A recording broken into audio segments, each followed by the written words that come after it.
भारत और चीन एशिया की दो महाशक्तियां हैं।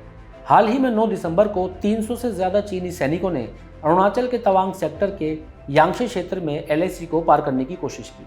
आज हम भारत चीन विवाद के इतिहास और आखिर क्यों चीन तवांग पर कब्जा करना चाहता है, ये जानने की कोशिश करेंगे। चीन के अलावा म्यांमार, बांग्लादेश, भूटान, नेपाल, अफगानिस्तान और पाकिस्तान के साथ भारत अपनी बाउंड्री शेयर करता है। साल 2020 में 15 और 16 जून को भारत और चीन में एक बड़ा संघर्ष दिखा, जब हमारे 20 सैनिक लद्दाख में शहीद हो गए। ये पिछले 4 दशकों में अब तक का सबसे घातक टकराव था। अरुणाचल प्रदेश के बारे में शायद आपको पता हो कि अरुणाचल पहले सीधे दिल्ली से प्रशासित था और 1987 में इसे अलग राज्य बना दिया गया था।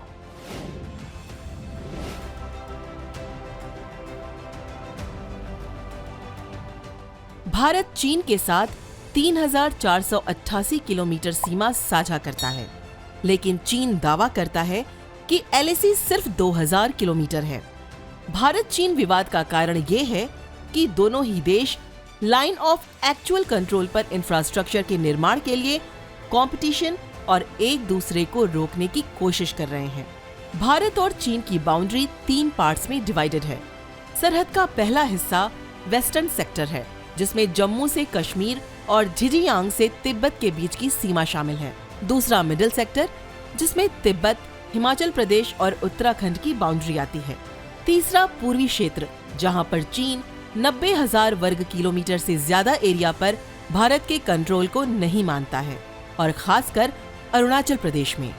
भारत और चीन के बीच अब तक 3 सैन्य संघर्ष हुए हैं।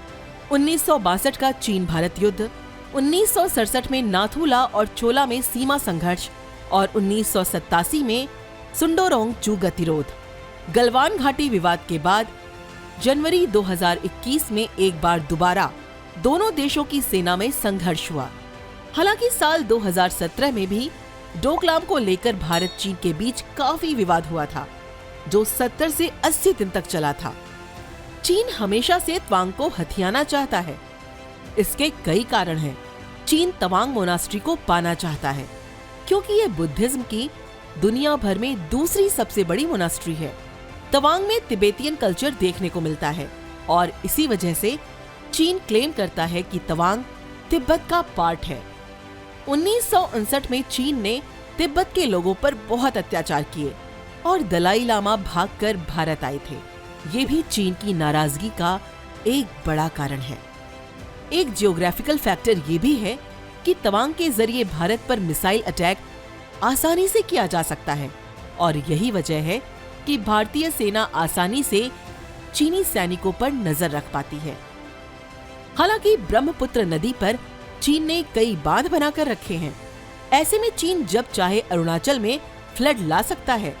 इसीलिए भारत के लिए ये क्षेत्र और इसका विवाद बहुत अहम है। हिस्ट्री की बात करें तो 8 सितंबर 1962 को चीनियों ने थगला रिज को पार किया, और तब प्रधानमंत्री पंडित जवाहरलाल नेहरू ने चीन को थगला से बाहर फेंकने का निर्देश दिया था। लेकिन 20 अक्टूबर 1962 को चीन ने भारत पर हमला किया। 1 महीने के युद्ध और भारत की हार के बाद 21 नवंबर को चीन ने संघर्ष विराम की घोषणा की और उत्तर में 20 किलोमीटर पीछे चला गया। लेकिन इस युद्ध की वजह से भारत ने चीन के हाथों 43,000 वर्ग किलोमीटर एरिया खो दिया। साल 2016 में चीनी सेना ने 273 बार भारतीय सीमा में घुसपैठ की थी, जो 2017 में बढ़कर 426 हो गई और 2018 में 326 थी। हम आपको बताना चाहेंगे कि साल 1996 के एक समझौते के बाद सीमा के पास बंदूकों और विस्फोटों के इस्तेमाल पर रोक लगा दी गई थी।